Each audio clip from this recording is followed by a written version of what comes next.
इस चुनावी जनसभा में और इस चुनावी जनसभा के हमारे अध्यक्ष आदरणीय चौधरी बजेंद्र सिंह जी,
जिम्मेदार नेता जो मंच पर हैं, वहीं कांग्रेस पार्टी के भी सभी हमारे नेता और पदाधिकारी, इस चुनावी जनसभा में आए हुए हमारे सभी आदरणीय बुजुर्ग, किसान भाई, बड़ी संख्या में नौजवान साथी, माताएं, बहनें और पत्रकार बंधु, मैं सबसे पहले खैर विधानसभा और अलीगढ़ के अपने सभी समाजवादी साथियों का बहुत बहुत धन्यवाद और आभार प्रकट करना चाहता हूं। मैं देख रहा हूं जहां उपचुनाव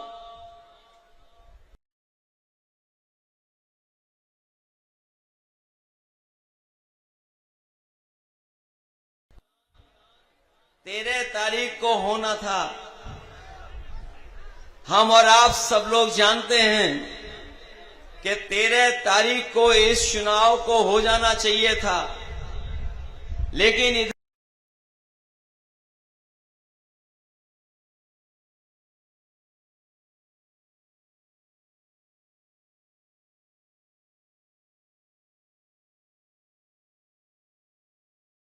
भी बढ़ा ली थी और जो हमारे दूसरे प्रदेशों में रहते हैं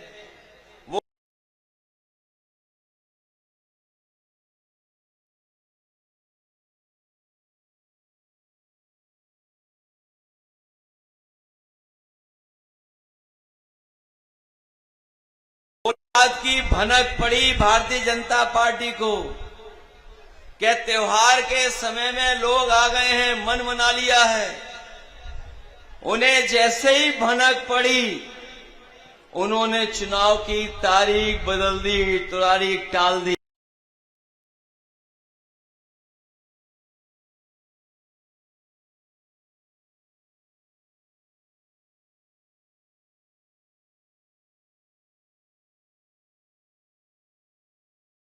पक्ष में नहीं है। मैं आपके आने से पहले प्रदेश के मुख्यमंत्री जी को सुन रहा था। अभी दिखाई देंगे, अभी इंतजाम करना है आपका भी। मैं आपके आने से पहले यहां पर मैं देखना चाहता था कि हमारे प्रदेश के मुख्यमंत्री जी क्या क्या कह के गए हैं, और सच्चाई तो ये है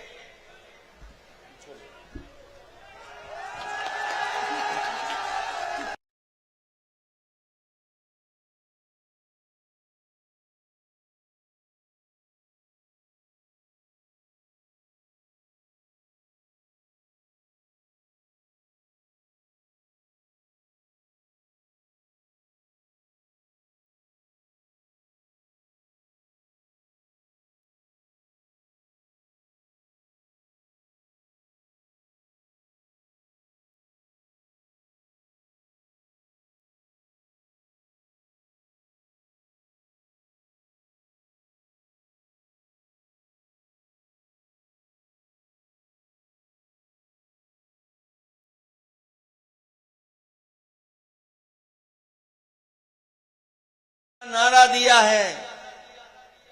अब तो ये भी लग रहा है कि भारतीय जनता पार्टी को जो डीएपी है वो भी पीडीए नजर आ रहा है। ये जो पीडीए का नारा है, ऐसा भारतीय जनता पार्टी दूर से देख रहे हैं, डीएपी इन्हें पीडीए नजर आ रही है। न पीडीए को कुछ दिया है, न हमारे किसान भाइयों को डीएपी मिल रही है।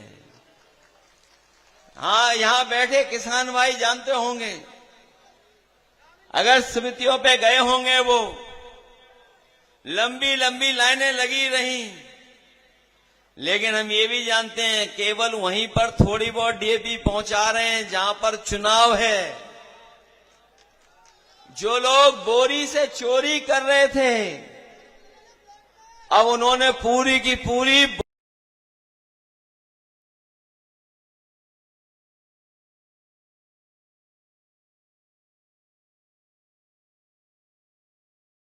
डीएपी की बोरी ब्लैक में खरीदनी पड़ रही है। सोचिए, कल्पना करिए, जो लोग ये कहते थे किसान की आय दोगुनी कर देंगे, वो आज डीएपी की बोरी भी नहीं दे पा रहे हैं, खाद नहीं उपलब्ध करा पा रहे हैं, बीज उपलब्ध नहीं करा पा रहे हैं।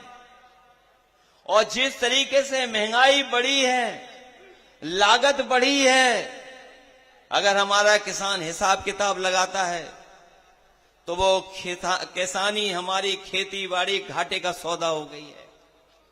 आज की महंगाई में जो सरकार को इंतजाम करना चाहिए था, सस्ता डीजल, सस्ती खाद, सस्ता कीटनाशक दवाई और कम से कम खरीदने का ऐसा इंतजाम करते कि किसान की पैदावार अगर तैयार हो जाती तो उसको कीमत इतनी देते जिससे उसके घर परिवार में खुशहाली आ जाती।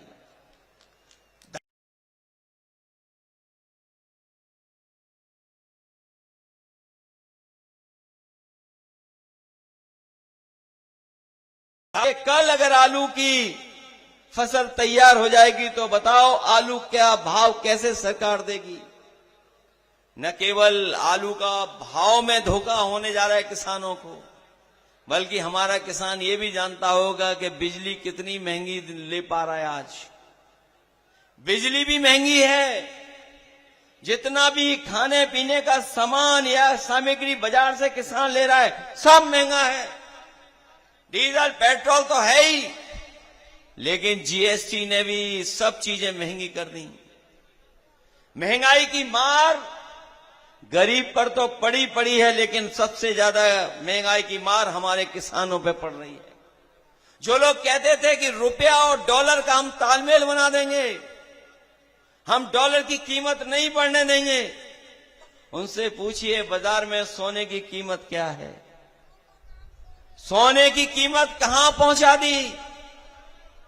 आज अगर किसी गरीब परिवार के किसी बेटी की शादी है तो अगर वो जेवर भी लेने जाएगा तो पैसे ज्यादा दे करके आएगा, जेवर कुछ मिलेगा ही नहीं उस पैसे में।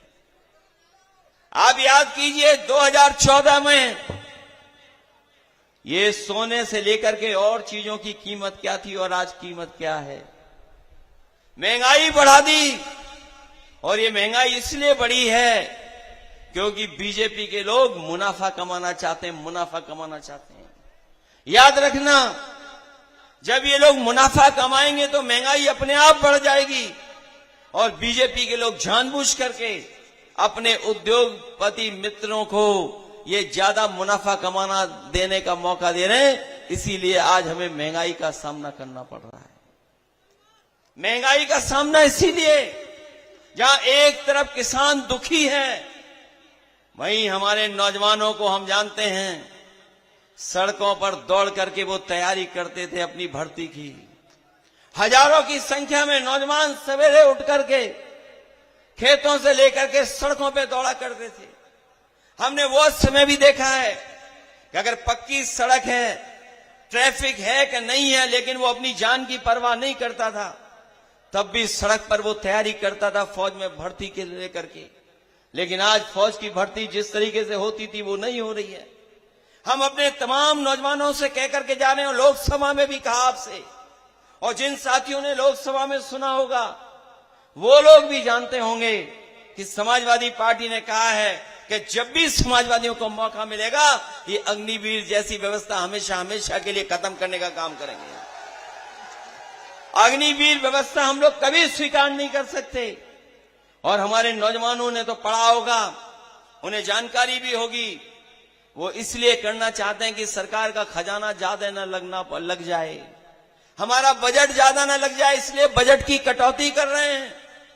सोचिए, जो लोग देश की सुरक्षा की सीमाओं पर जो हमारा नौजवान खड़ा होता है इसलिए भर्ती नहीं कर रहे क्योंकि उन्हें बजट कट करना है।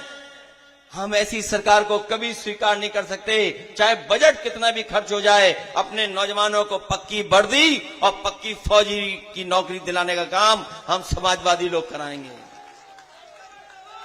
ये नौकरियों को लेकर के समय समय पे बीजेपी के लोग बड़ी साजिशें करते हैं, समय समय पर ऐसे फैसले लेते हैं जिससे नौजवानों को नौकरी न देनी पड़े। हमारा नौजवान नौकरी नहीं पाएगा, रोजगार नहीं पाएगा, तो इनके जो उद्योगपति मित्र हैं वो कम पैसे में नौजवानों को रोजगार दे देंगे। इसलिए जानबूझ करके साजिश करते हैं जिससे नौजवानों को नौकरी न देना पड़े। अभी हाल ही में आपने देखा होगा, तमाम पढ़े लिखे नौजवान जिन्हें अधिकारी बनने का मौका मिलना था वो धरने पर बैठ गए, और धरने पर तब तक बैठे रहेंगे जब तक सरकार उनकी मांगे स्वीकार नहीं करेगी। अभी तो आधी मांगे स्वीकार की हैं। आप याद रखना, यही सरकार है जिसने अभी आधा फैसला बदला है। ये नौजवान जब सड़कों पे आएगा, धरने पर बैठा हुआ है, वो तभी हटेगा जब उसकी मांगे पूरी हो जाएंगी, उससे पहले नौजवान हटने वाला नहीं। मैं अपने किसानों के साथ साथ नौजवानों को भी बधाई देता हूं कि जब कभी भी आंदोलन हुआ है, यहां के लोगों ने हमेशा आंदोलनों में हिस्सा लिया है, आंदोलनों को सफल बनाने का काम किया है। किसानों का आंदोलन हुआ, बड़े पैमाने पे किसान भाइयों ने जुड़ करके सरकार को झुकाने का काम किया, और जिस समय सरकार को पता लग गया कि किसान नाराज हैं, उन्हें अपने काले कानून वापस लेने पड़े। और हमें याद है वो समय जब हमें सड़क बनानी थी, हम लोगों ने किसी किसान पर लाठी नहीं चलने दी। किसानों की मांगों को लेकर के हम लोगों ने चर्चा की, और चर्चा ऐसी कर करके फैसला लिया कि हम लोगों ने सर्किल रेट के बढ़ा करके उन्हें 4 गुना मुआवजा दिया। उसका परिणाम यह हुआ कि कभी भी किसान को आंदोलन पे नहीं बैठना पड़ा। हमें 323 किलोमीटर की सड़क बनाई, लेकिन एक जगह भी किसान आंदोलन नहीं करा। ऐसा काम समाजवादी लोगों ने कर करके दिखाया। यही अलीगढ़ है, यही टप्पल है जहां पर कभी समाजवादी लोगों ने साइकिल चलाई थी। बहुत से हमारे साथी जानते होंगे, यही टप्पल है। उस समय की सरकार ने न केवल किसानों के साथ अन्याय किया था, बल्कि जब हम समाजवादी लोग साइकिल चलाना चाहते थे, एक्सप्रेस वे पे हम लोगों को साइकिल नहीं चलाने दी थी।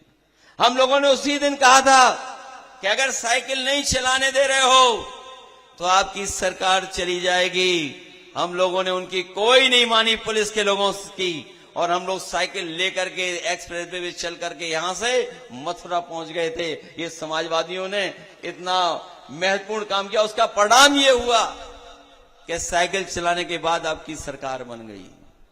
और मुझे वो भी दिन याद है जब सरकार बनी तो एक किसान नेता थे जिन्हें जेल भेजा गया था। एक किसान नेता थे तेवतिया, जिन पे न जाने कितने मुकदमे लग गए थे, झूठे मुकदमे लगे थे, जेल में थे। समाजवादी सरकार आई, न केवल उन्हें जेल से बाहर निकाला बल्कि उनके पूरे के पूरे केसों को वापस लेने का भी काम हम लोगों ने शुरू कर दिया था। जहां टप्पल से लेकर के अलीगढ़ वाली सड़क यही, जिसमें न जाने कितना ट्रैफिक था, कई घंटों में अलीगढ़ पहुंचते थे, समाजवादी सरकार बनी, इसको 4 लेन बना करके हम लोगों ने रास्ते को आसान बनाने का काम किया। ये हमारे मुख्यमंत्री जी हैं जो पीडीए की नई नई परिभाषा दे रहे हैं। पीडीए की तो परिभाषा दे रहे हैं, लेकिन डीएपी का फुल फॉर्म नहीं जानते हैं। पीडीए की तो नई नई परिभाषा है उनके पास, लेकिन डीएपी की परिभाषा नहीं जानते हैं। मुझे याद है हरदोआगंज में बिजली का कारखाना जो बड़ा लगा हुआ है, ये किसी की देन है तो समाजवादियों की देन है। और समाजवादियों ने वो बिजली का कारखाना इसलिए लगवाया था जिससे कि बिजली बने, न केवल उत्पादन बढ़े, हमारे किसानों को बिजली ज्यादा मिले और ज्यादा बिजली के साथ साथ उन्हें सस्ती बिजली मिले। ये इंतजाम अगर किसी ने किया था तो समाजवादियों ने किया। कारखाना तो चल गया, लेकिन अभी भी किसानों की बिजली सस्ती नहीं हुई है। और जब मुख्यमंत्री जी आए भी, आप रिकॉर्ड निकाल करके देख लेना, उस कारखाने का नाम नहीं लिया उन्होंने, उसका नाम नहीं ले पाए। वो पीडीए पीडीए तो बोल रहे हैं, लेकिन कभी बिजली के कारखाने का नाम अगर आपने लिया हो या सुना हो तो बता दो आप। वो जो बिजली का कारखाने का नाम ऐसा है कि अगर मुख्यमंत्री जी लेने चले गए तो हो सकता उसी पर अटक जाएं, इसलिए नाम नहीं ले रहे हैं। न केवल समाजवादियों ने सड़क बनवाई, बिजली का कारखाना लगवाया, बल्कि जो एम्बुलेंस गरीबों के पास गांव गांव पहुंच रही वो भी समाजवादियों की देन है। उसके साथ साथ जो पुलिस के लिए इंतजाम किया था 100 नंबर, वो जो गांव में पहुंच जाए मदद करने, हमारे गरीब को थाने में न जाना पड़े, इसलिए वो इंतजाम किया था समाजवादी पार्टी ने कि अगर आप फोन करो, तकलीफ परेशानी हो, कहीं भी झगड़ा हो जाए, किसी बात को लेकर के आपस में कुछ विवाद हो जाए, आप 100 नंबर मिलाते थे, पुलिस आकर के मदद करने का काम करती थी। लेकिन जब से 100 नंबर से 112 हुआ है, हमारी पुलिस भी बदल गई है। ये जो 100 से 112 किया है, हमारे पुलिस भाइयों को लगा कि हमारा भी अपना रेट बदल देना चाहिए। पहले 100 नंबर व्यवस्था ठीक करती थी, विवाद खत्म कर देती थी। अब 100 नंबर वालों को निर्देश है कि आप विवाद को खत्म नहीं करोगे, दोनों पार्टियों को थाने में लाओगे हमारे पास। और अभी तक तो पुलिस अपराधियों को पकड़ती थी, अब आप सुनते होंगे पुलिस पुलिस को पकड़ रही है। ये सरकार ने हमारी पुलिस को भी खराब कर दिया है। और अभी भी परमानेंट नहीं है मुखिया पुलिस का, वो भी कार्यवाहक है, कार्यवाहक। और जो 50 में पायदान पे था उसको सबसे ऊपर बैठा दिया। इतना पुलिस भी कभी डिमोरलाइज नहीं हुई होगी जितनी पुलिस आज डिमोरलाइज दिखाई दे रही है। इसलिए याद रखना, ये जाने वालों के साथ नहीं रहते हैं, ये आने वालों के साथ रहते हैं। ये बीजेपी की सरकार जा रही है, समाजवादी लोग पीडीए परिवार को जोड़ करके, पीडीए परिवार को सम्मान दिला करके और सरकार बनाने जा रहे हैं। इसीलिए घबरा करके क्या नारा दे रहे हैं कि बटोगे तो कटोगे। उन्हें पता होना चाहिए हमारा समाज और हमारे गांव के लोग सौहार्द पसंद लोग हैं। ये उनके नारे के चक्कर में नहीं पड़ेंगे। और ये नारा कभी सोचा कहां से इन्होंने सीखा है? ये नारा सीखा है अंग्रेजों से, जिन अंग्रेजों ने कभी डिवाइड एंड रूल का नारा दिया था और हमारे देश पर राज किया था। उन्हीं अंग्रेजों से ये सीख करके आए हैं। अंग्रेज तो चले गए, लेकिन उनके वचनवंशी अभी भी हमारे आपके बीच में हैं।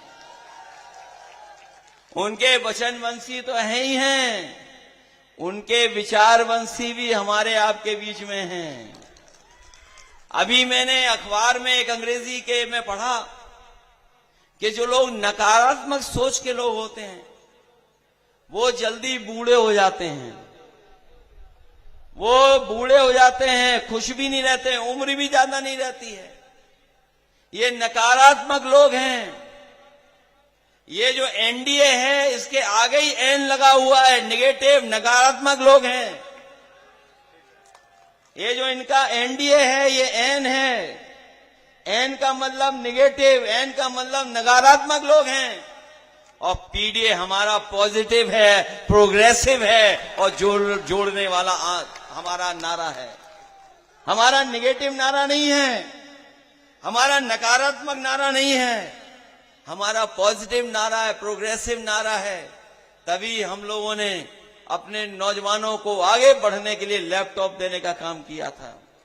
इतने साल हो गए हैं, लेकिन जिस घर परिवार के पास भी होगा वो अभी भी चल रहा होगा, अभी भी खराब नहीं हुआ होगा। इन्होंने लैपटॉप की नकल तो की, हम लोगों ने बड़ा दिया था लैपटॉप, इन्होंने छोटा कर लिया और उस पे उंगली चलाते रहो, घिसते रहो, चलता ही नहीं है, चलता नहीं है इनका। इसलिए हम आपसे कहना चाहते हैं, समाजवादी लोग प्रोग्रेसिव लोग हैं। और फिर हम तो अपने मुख्यमंत्री जी से कहेंगे, वस्त्रों से कोई योगी नहीं बन जाता है, वस्त्र पहनने से कोई योगी नहीं बनता है, विचारों से योगी बनता है। और ये कलयुग है, इसीलिए सब उल्टा पुल्टा हो रहा है। हम और आप लोग जानते हैं, जो साधु संत होते हैं वो मौन रहते हैं, कम बोलते हैं, लेकिन पता नहीं क्या है कि कलयुग है, आजकल साधु संत भी ज्यादा बोल रहे हैं वस्त्र पहन करके। इसलिए सावधान रहना आप लोग। सावधान है कि नहीं है आप लोग? और जिन्हें हम लोग समझते थे कि ये सत्य वचन बोलते हैं, लेकिन ये झूठ के प्रचारक हैं, झूठ का प्रचार करते हैं। जो लोग जिनसे उम्मीद करते हैं कि सरकार चलाएंगे, वो बुलडोजर चलाते हैं। हम बधाई देना चाहते हैं सुप्रीम कोर्ट को कि जिन्होंने बुलडोजर को हमेशा हमेशा के लिए गैराज में खड़ा कर दिया। जो विकास का प्रतीक था उसको विनाश का प्रतीक बना दिया सरकार ने। और हम सुप्रीम कोर्ट को इस बात में लिए बधाई देंगे कि जिन्होंने न केवल बुलडोजर को रोका है बल्कि सरकार पे जुर्माना भी लगाया है, और साथ ही साथ ये भी कहा है कि ऐसे दोषी अधिकारी जिन्होंने गरीबों के घर तोड़े हैं, बुलडोजर चलाए हैं, उन पे भी कड़ी कार्रवाई करने का काम सरकार करे। ये जो अनकॉन्स्टिट्यूशनल है, जो अनडेमोक्रेटिक है, इस बुलडोजर की राजनीति को हम समाजवादी लोग कभी स्वीकार नहीं कर सकते हैं। सच्चाई तो ये है कि ये इनकाउंटर करने वाली सरकार कभी संविधान पे भरोसा नहीं करती। अभी संविधान को लेकर के जो हम लोगों ने जनता में जागरूक करने का काम किया था, उसमें हम समाजवादी लोग, जनता ने सहयोग दिया, सफल हुए, इंडिया गठबंधन को समर्थन मिला। लेकिन ये बात नहीं कि अभी कॉन्स्टिट्यूशन को ये छेड़ नहीं सकते हैं। अभी भी संविधान के आगे जो व्यवस्था है उसको कभी ये स्वीकार नहीं कर रहे हैं। ये कहते हैं कि इस यूनिवर्सिटी में आरक्षण क्यों नहीं है, हम ये कहते हैं कि देश की यूनिवर्सिटियों में आरक्षण क्यों नहीं है। अगर उन्हें यूनिवर्सिटी एक याद आ रही है तो मैं ये कहना चाहता हूं, देश की सभी यूनिवर्सिटियों को बता दो कि आरक्षण क्या है वहां पर। और सच्चाई तो ये है कि 15% भी पीडीए परिवार के लोग नौकरी नहीं पा रहे हैं। जो बड़ी नौकरियां हैं, प्रोफेसर्स की हैं और बड़ी नौकरियां हैं, उनमें अभी भी 15% से ज्यादा नौकरी नहीं कोई पा रहा है। अभी भी उनके साथ भेदभाव हो रहा है, उनके साथ बड़े पैमाने पर अन्याय हो रहा है। इसलिए हम कहना चाहते हैं आपसे कि ये लंबी लड़ाई है संविधान की। संविधान को बचाने का काम और लोकतंत्र को बचाने का काम हम समाजवादी लोग लगातार करते रहेंगे। हमें उम्मीद है, हमें भरोसा है कि बाबा साहब भीमराव अम्बेडकर जी का दिया हुआ संविधान, उसको बचा करके हम अपने देश का लोकतंत्र और मजबूत करने का काम करेंगे। ये जो नौकरियां नहीं दे रहे हैं, ये हमारे नौजवान जानते होंगे कि एक समय ऐसा आया था जिस समय भर्ती में बहुत समय लगता था। भर्ती को लेकर के कभी कभी महीनों इंतजार करना पड़ता था।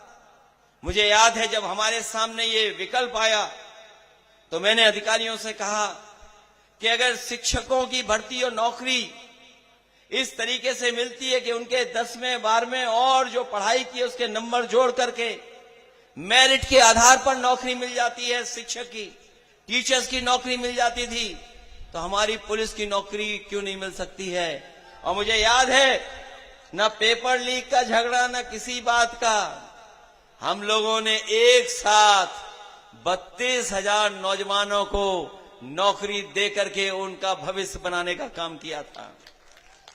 वो लोग 10वां 12वां पास और दौड़ करके फिजिकल दिखाया था और तमाम नौजवानों को नौकरी मिल गई थी। और ये जो परीक्षा करा रहे हैं, ये ऐसी परीक्षा करा रहे हैं कि परीक्षा केंद्र में ही नहीं पहुंच पाओ पहले तो आप, और अगर परीक्षा केंद्र में पहुंच गए तो ऐसे सवाल पूछे जाएंगे जिनका उत्तर किसी गाइड में भी नहीं है। आप पता करवा लीजिए, 30% नौजवान परीक्षा केंद्र में नहीं पहुंच पाए। और सुनने में आया है कि हाई कोर्ट ने भी और तरह से फैसला लेकर के कहा कि जो गलत क्वेश्चन आए हैं उनका सरकार क्या करेगी। तो ये वो सरकार है जो नौकरी नहीं देना चाहती, रोजगार नहीं देना चाहती है। और क्या सपना दिखा रहे हैं कि हम $1 ट्रिलियन की इकोनॉमी बना देंगे। ये $1 ट्रिलियन इसलिए बोलते हैं जिससे हमारा गरीब नहीं समझ पाए। 1 ट्रिलियन इसलिए बोलते हैं कि हमारा किसान नहीं समझ पाएगी 1 ट्रिलियन क्या है।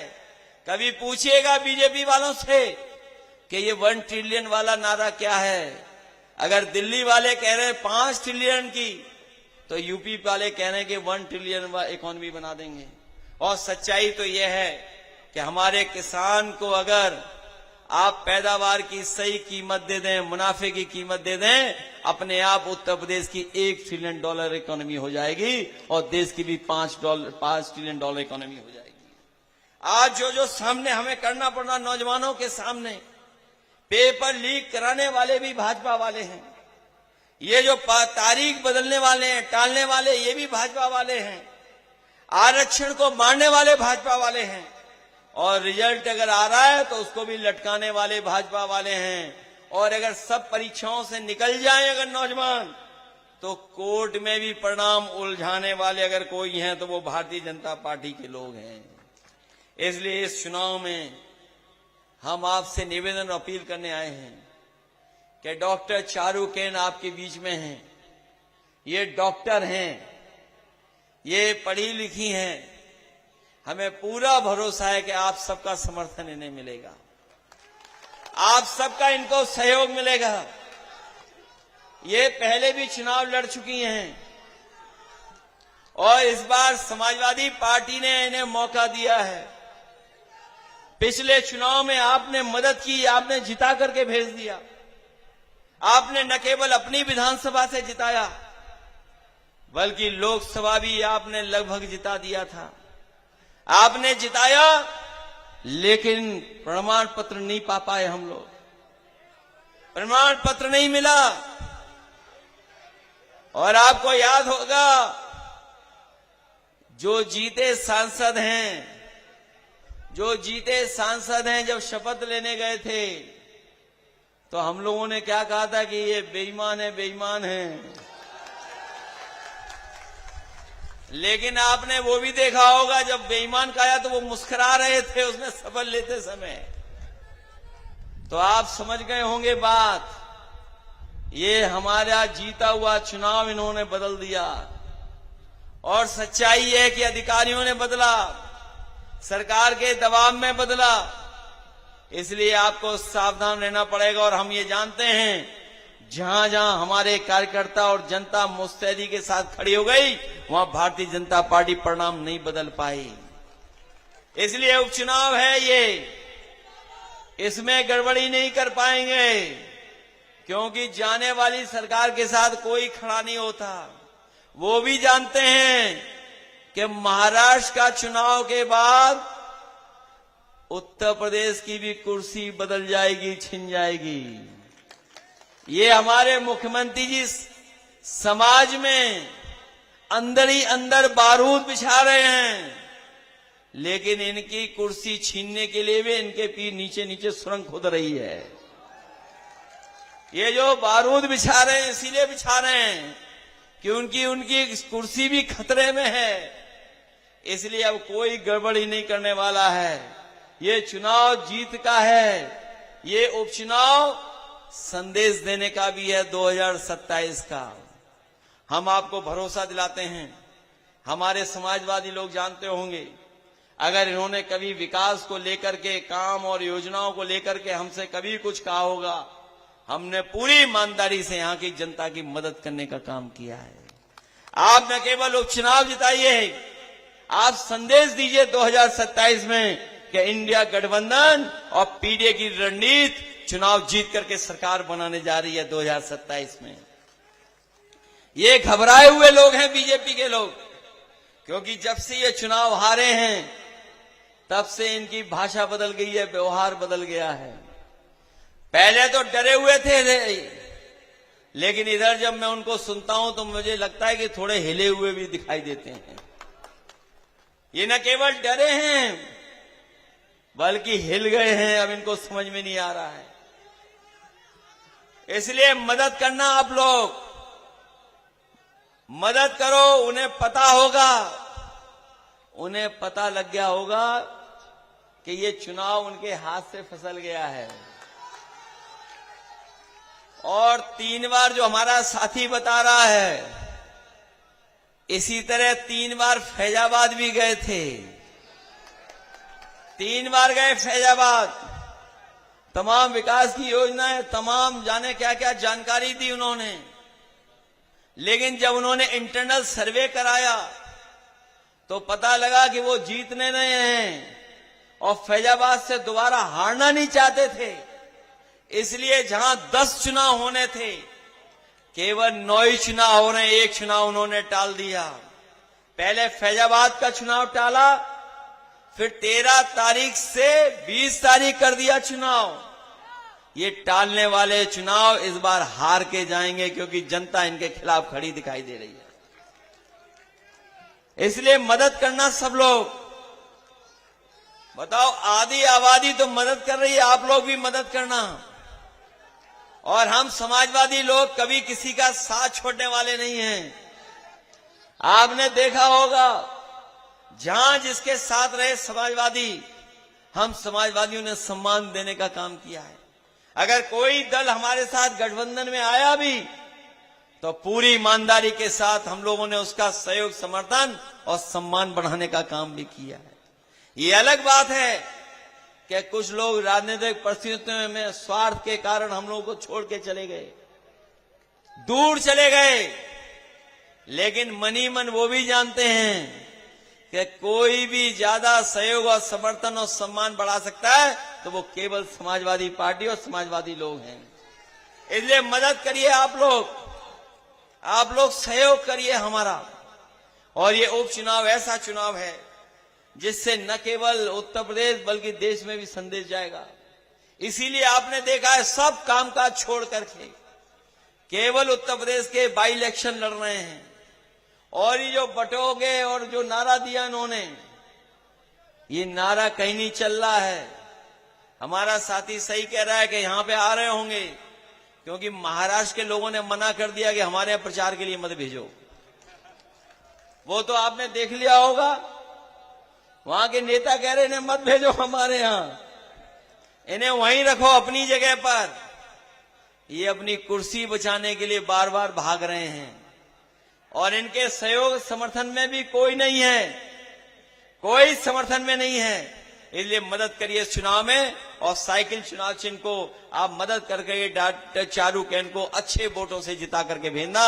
मैं आपको भरोसा दिलाता हूं जब कभी भी सरकार में होंगे, हमारी प्राथमिकता किसान होगी, हमारी प्राथमिकता नौजवान होगी, हमारे किसानों की आय बढ़े और हमारे नौजवानों को नौकरी और रोजगार मिले, उस दिशा में हम लोग उत्तर प्रदेश और देश को आगे ले जाने का काम करेंगे। जब हमारा किसान और नौजवान मजबूत होगा, तभी हमारा समाज और देश मजबूत दिखाई देगा। हमें पूरा भरोसा है अपने यहाँ के लोगों पर कि इस बार डॉक्टर चारू को ऐतिहासिक वोट देकर के उन्हें विधानसभा में पहुंचाने का काम करेंगे। और हम आपको ये भी भरोसा दिलाते हैं कि हमें अगर मदद करनी पड़ेगी तो हम आपकी पूरी मदद करेंगे।